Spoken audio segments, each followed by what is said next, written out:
you begin over time to resent God. Why? Because you serve the God of perpetual responsibility. And you know in your mind, down deep inside, that you can never do enough, pray enough, or be good enough. Now, who wants to be around a God that you know in his presence you never measure up? Who actually wants to communicate with somebody that every time you go into their presence reminds you of how bad you are? Our prejudices and insecurities often prevent us from hearing the voice of God or even desiring to hear the voice of God.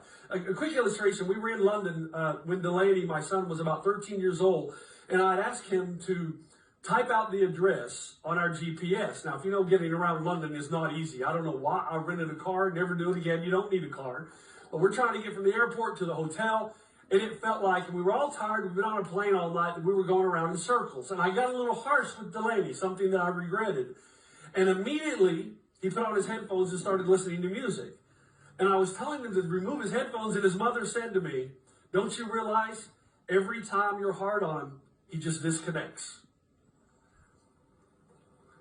If your God is the God that every time you come into his presence, you view that God as somebody who's going to bring up all your faults, I'm going to tell you, you're going to have a hard time hearing the voice of God. And the reason you look at God that way is because that's the environment in which you've been raised. Somehow, that's your view of God.